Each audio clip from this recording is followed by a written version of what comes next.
Moms மேஜிக்கிற்கு உங்களை அன்போடு வரவேற்கிறேன்.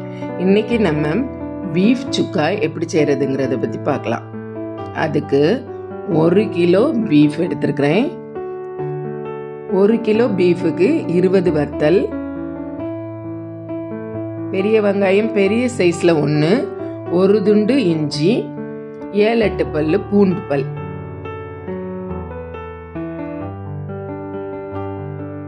குக்கர் சூடானோடனே எண்ணெயை சேர்த்துக்கலாம். தேங்காய் எண்ணெய் சேர்த்துருக்குறேன். அதில் இந்த 20 வத்தலையும் வறுத்து எடுத்துக்கிடுவோம்.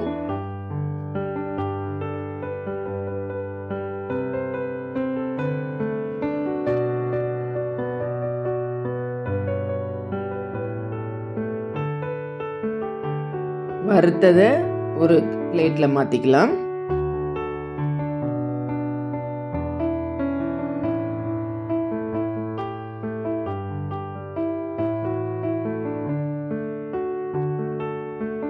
வத்தல் வறுத்த அதே எண்ணெயில் கட் பண்ணி வச்சிருக்கிற பெரிய வெங்காயத்தை இப்போ சேர்த்துக்கிடுவோம்.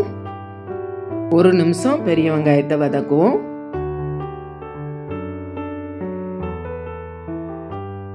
இதுக்கு இடையில மிக்சி ஜாரில் எடுத்து வச்சிருக்கிற 1 துண்டு இஞ்சி, பூண்டு பல், 20 வத்தல், வறுத்து வச்சிருக்கிற 20 வத்தல் இவ்வளோத்தையும் சேர்த்து இதே மாதிரி அரைச்சி எடுத்துக்கிடணும்.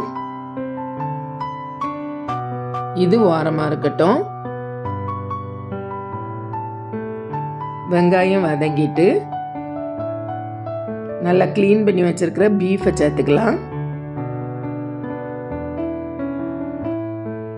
பீஃபையும் வெங்காயத்தையும் நல்லா மிக்ஸ் பண்ணி விடுவோம். இந்த பீஃபில் 1/4 ஸ்பூன் மஞ்சள் தூள், 3/4 ஸ்பூன் உப்பு இவ்வளோத்தையும் சேர்த்து பீஃப் கூட நல்லா மிக்ஸ் பண்ணி விட்டுருவோம். நம்ம இதில் தண்ணியே சேர்க்கலை, தானாக தண்ணி பெருகும்.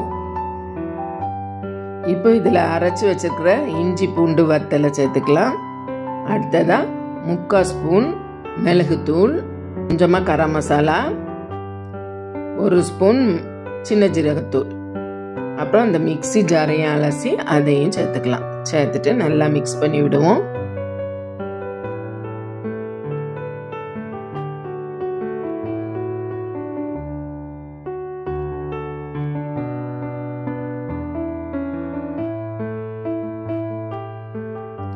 குக்கரை மூடிட்டு 9 விசில் வரும் வரை வச்சு வேக விடுவோம்.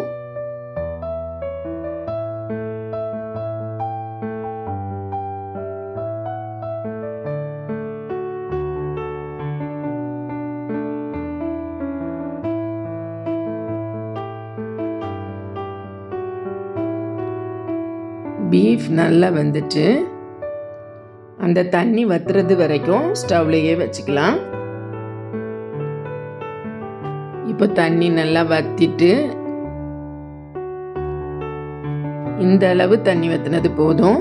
இனிமே இதில் மல்லி இலை தூவி ஆஃப் பண்ணிடலாம். இந்த பீஃப் சுக்கா வறுவல் சப்பாத்திக்கு, ரைஸுக்கு ரொம்ப நல்லா இருக்கும். நல்லா அருமையான பீஃப் சுக்கா ரெடி ஆயிட்டு.